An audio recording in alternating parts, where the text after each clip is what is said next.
What's up guys, in today's video I'm going to be going through some Krunker settings that you can change to massively improve your gameplay. There will be a PASTEBIN link in the description down below to my settings as well, so if you guys do want to test them out for yourself or have a base to work off of, then go ahead and do that. When I first started playing the game, I personally used Riot Alexis's settings, which really kind of helped me get used to the way Krunker works. It really does help sometimes having a base to work off of while you're still learning until you figure out exactly how you want your game to look and play. Okay, so here we are in the settings menu of Krunker with the advanced tab turned on. Very awesome feature. Thank you, Krunker. Now, if you are new to Krunker, this might look a little bit daunting. There are a lot of settings, which is why I say using a base to go off of really is a good start while you just learn what everything does. But the very first thing that I would suggest you change is your field of view. Now, I did brush over this setting in this previous video, just in not as much detail. In that video, I explained how having a higher field of view essentially moves your blind spots so you can see people from further away. But having a lower field of view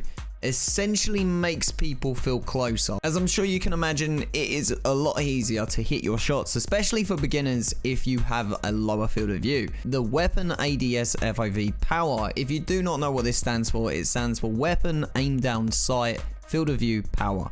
So when you are aiming, that is the amount it will zoom in. As you can see, if you have got your weapon ADS FOV turned up to the highest of 1, then it will zoom in quite far, which can be nice if you're using a sniper and trying to hit your shots from far away. However, Krunker can be quite a close combat kind of situation. 99.99999999999% of the time.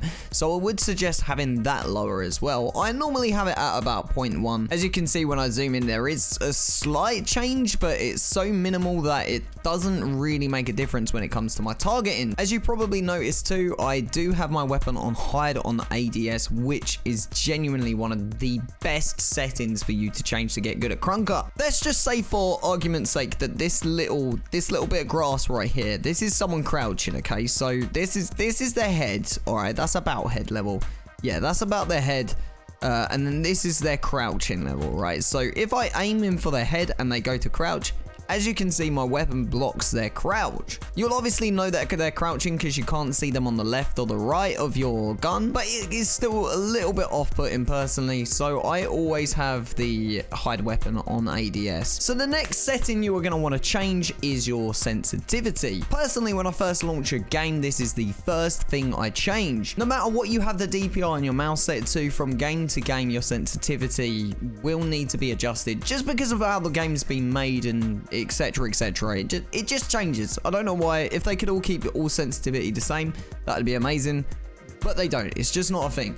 So Krunker default is set to 1. Mine is actually a little bit lower. I'm not going to tell you where to set that. I don't know how you like to play. I like things being fast. The next setting you are going to want to change, and probably the last group of settings I'm going to go through on this video, is your crosshair. Now, this is one of the main tips that I give to Twitch viewers when they come in and ask me anything on how to improve their gameplay, because it's something I found that really helped me. Just like having your weapon shown on ADS, crosshair can be a little bit distracting sometimes. Now, I like to have my crosshair set to like a tiny weeny little dot in the middle of my screen, but I also like to make sure that is as bright as possible. I know people like to turn down the opacity. I personally find my eyes drawn to the center of the screen more if I'm using something bright to focus my attention. Also, my crosshair doesn't really change when I switch to my knife, because I find those drastic changes can also be very distracting as well. Changing your crosshair to something like this is super simple too. All you need to do is go types, shapes,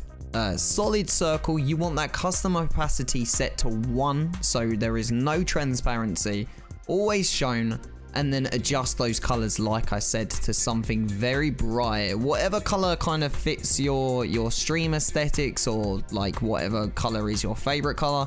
I wouldn't have something like that. Just as bright as possible is better. My shadow color, on the other hand, I like to have really dark to try and draw my eyes to that center color. Next thing you're going to want to adjust is the actual size of your crosshair. I always have mine set to 4. I do have huge monitors though, so I can kind of get away with that. However, if you do have a smaller monitor, or maybe you are slightly visually impaired or whatever, then you can adjust this to whatever suits you. Next up, you want to change your crosshair throwing settings, and like I said earlier, you want these matching as closely to your top settings. You can have them matching exactly the same, by the way. So that is basically all the settings you are going to want to change to massively improve your gameplay. If you guys enjoyed this video, make sure you leave a like, and if you'd like to see more, make sure you subscribe and hit the notification bell so you don't miss them. But until next time, welcome to the Ari Bros. This is what it looks like with your weapon on ADS. Now that's not terrible, and you can still obviously shoot, and